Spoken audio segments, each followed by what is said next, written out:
Okay, Paul. On this little card, little business card, on the back of it, you'll note that there are 3 boxes there. I'm going to give you a pen and ask for you to print the store name right here, and that piece of merchandise, that item that you've always wanted, I want you to print that in the center box. And best of all, down here, you're going to see that sale tag and that fabulous price. You put that at the bottom and then turn it down so nobody can see it. Okay? As a matter of fact, hold that up to the light. That's totally opaque, isn't it? Yes, it is. Okay. So all you need is a pen, and then I'm going to turn away while you do the writing. Okay? Now, ladies and gentlemen, the reason I'm having Paula write down that information is actually to impress it on her subconscious mind, because in a moment I'm going to penetrate her mind and attempt to extract the information, if it works. Paula, how are you doing? Oh, I'm doing pretty well. Oh, good. Are you almost finished? Almost. Oh, great. And then we can commence with our trip.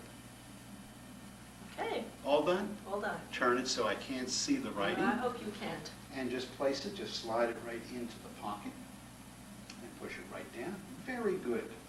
Now, Paula, help me, because I have to have you visualize these things so as I go into your mind, I can pick them up.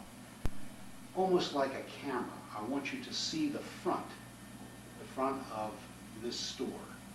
And let's assume that there's a sign somewhere out in front, okay? Whether there is or isn't, I want you to imagine there is a sign. Would you do me a favor? For the first time, would you see that sign in your mind? Okay? Mm-hmm. I think I've got it. Actually, this is not a name, it's sort of a category. But we'll get back to that in a moment.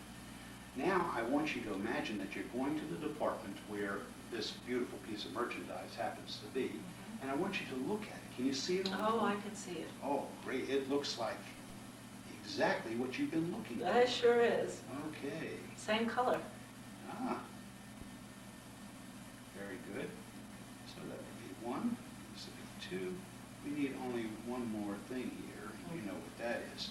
Oh, Jan, would you do me a favor? Would you like to come in here? I bet you've never seen anybody do mind reading before. This is going to be my first. How do you like this so far? Now, this is assuming that I'm actually able to extract the correct thoughts from her mind, but this is what I think she's thinking, and this is what I think she wants. The only question here is, what's the price? Paul? Can she afford it? Oh, well, that's something. No, that's okay, No, because you have to decide. Oh, Okay. he's going to buy it. Now, with I'm our going to imaginary. reach into your mind, Right. get that price, see the tag, and see the figures right on that tag. Jan, this is what I'm getting.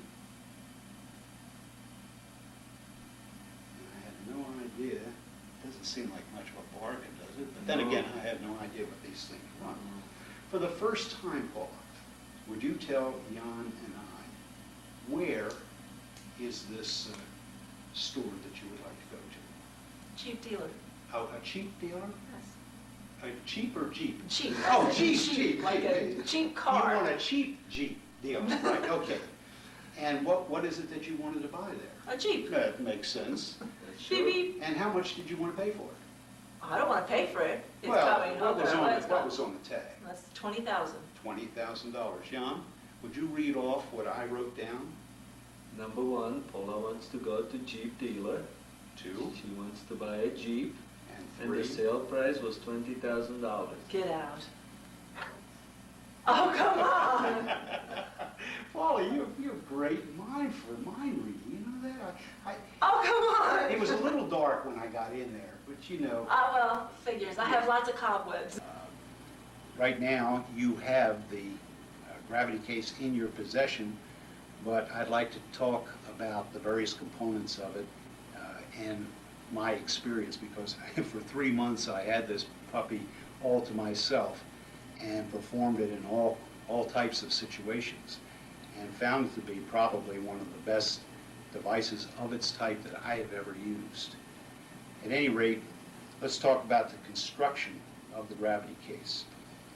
in true Ray Pyatt style. This is a beautifully constructed case. You'll notice that the edges are feathered down so that the extreme edge is quite thin. Just one of the things that Ray does to his wallets. The other thing is the fact that it is a Z-fold Himber.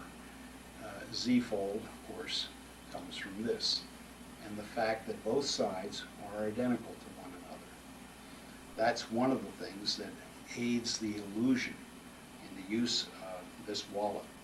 It's quality Moroccan black leather, and in addition to the wallet, you get 3 cards that have been laminated. The reverse side of each card is set up for a different routine.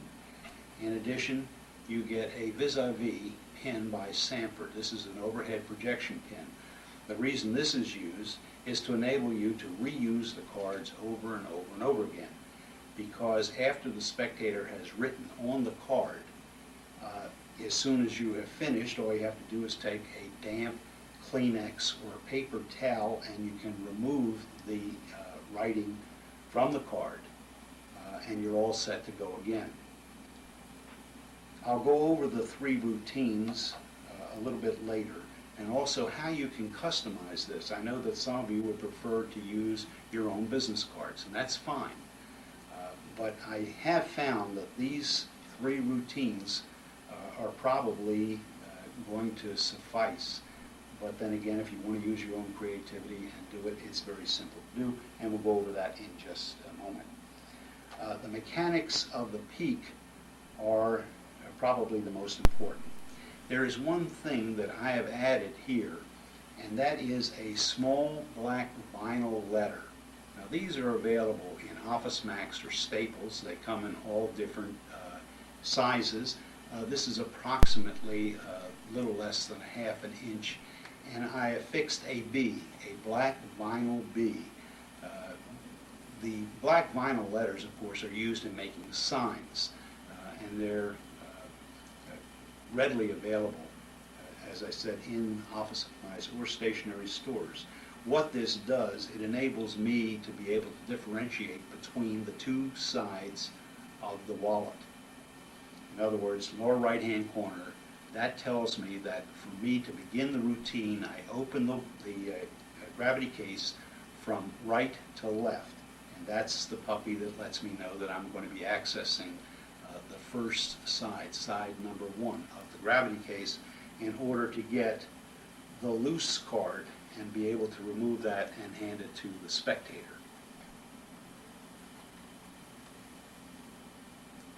Later on, after you've closed the case, where there is no letter, you know that if you open the wallet in the same fashion, you will have opened to the little secret door side, or side number 2 of the gravity case. Now, in the beginning of the routine, I enabled the spectator to fill in the 3 parts of the imaginary shopping trip: the store, the item, and the price. I turned the wallet, allowing the spectator to slide the card back in, gives them a sense of comfort and security that they have done that. As soon as they have done that, I close the case right to left. Now, I'm in a position now to access side 2 automatically, because if I open it again right to left, I will be working in the secret door side of the gravity case. So after I've talked for a moment about the spectator visualizing the store and perhaps the sign over the entranceway, I then open to the second side. And at that point, you can allow the spectator to see that nothing has changed. The case still looks the same. You've got the pad on the right-hand side, and these are Post-it note little pads that Ray has had cut down from a 3x5 pad to fit into the gravity case. To access the secret pocket, all you have to do is place the thumb, and the camera will come in on the case, and we'll be able to see that up close. The position of first of all, you notice that my finger is holding at the top of the case. And that's a good way to mask the fact that you actually have this Z-fold. You notice that my fingers are kind of wrapped around the case, so that even up close they can't really even get a good view of the top edge. My thumb rests in the center of the card, or the fake card. There's a half card there affixed to the case. And as my hand comes back, the door opens automatically and hits the thumb at that first joint. The slightest downward pressure will lock the door in the open position. You can see by the camera view that you've got an excellent view of the entire writing surface of the card. And of course, you're looking at that and not the spectator. If you hold the wallet and watch, there's only one or two critical angles. One obviously would be over your shoulder. The second one will be a 45-degree angle to the left. So those are the only critical angles, because when the door is in the open position, part of it might be sticking out over the edge of your hand. The nice part about the gravity case is the fact that at any time in the process, you can allow the door to close and bring your hand down, and you've got a perfectly normal picture of the wallet, pad, pocket, and card. That's beautiful. And if you have a multi-faceted question, and you forget, say, the last piece of information, all you have to do is to allow the door to open, lock, look at the information, and you're all set to continue. I used a nice subtlety in that little demonstration. I'm really proud of that, and I've been using it all along, and that is something that I call the witness. You notice that after I had already written down two pieces of information, the fact that it was a Jeep dealer and that her secret desire was to buy a Jeep, I spotted the $20,000 figure, allowed the door to close, and invited her husband to come look over my shoulder. He probably never had the opportunity to see someone reading someone else's mind up close. And that aids the comfort level, the security level of your audience, because of the fact that you've got the spectator in front of you that you're working with, or off to the side, and you've got a witness looking over either shoulder at exactly what's going on, and they can verify the information that you're writing down on the pad on the right. Very clean. At the end, always remember that when you go to turn this side around, that you place your finger over the pocket so you don't accidentally allow it to flop open as you turn it around, to let the spectator see that you have correctly read her thoughts. Now that's essentially the action and how to handle the gravity case. There are a couple of things that I'd like to point out. The card with the blank space at the bottom that is used for design duplication speaks for itself. But the other card has two boxes, one for the spectator to write in a telephone number, and the space at the bottom for the spectator to write in the name of the person that she's going to call. And this usually works better with a woman. And I ask her to concentrate upon a phone number and person, someone that she calls quite often, so she knows both the telephone number and, of course, the person's name. As soon as they have written the information in, turn the card down, you have it replaced back in the gravity case, and you're ready to go. This is the extraneous piece that I use in my demonstration of that particular effect. It is a voice-it recorder, and you can pick these up for as little as $29.95 for a 40-second recording, and that's probably all you'll need for this, because what I've done is I have recorded the sound of a telephone ringing twice. We have two lines in our house. I simply asked April to dial my number, and I recorded the first two rings and clicked it off. Now this is what I've got on here. By the way, the voice it recorders, and you can come in a little closer on this, Mr. Cameraman, the buttons are actually raised bumps in the surface of the metal. So if this recorder was in your pocket, it would be impossible to tell through the cloth as to which button was which. So to enable me to do that, I took a piece of Velcro, the porcupine side, and I cut out a small piece just large enough to fit over the play button. Now when this is in my pants pocket with this side out, I can actually feel that through the cloth. You'll feel the little protrusions of the Velcro right through the pants themselves. Because after the person has written the telephone number and the name of the person that she's calling, I ask her to imagine she's actually punching in that number. And as she does that, I begin to record the number on the pad. I say, then I want you to imagine that you can actually hear the telephone ringing. And that's when I give this. And you get a beautiful double ring from the recorder, and it'll automatically click off. Now, when that begins the first time, when that first ring comes out, it seems to come from out of left field, I'll look at the spectator and say, oh, that was good. How does she do that? And you get quite a little laugh because of the sound effects.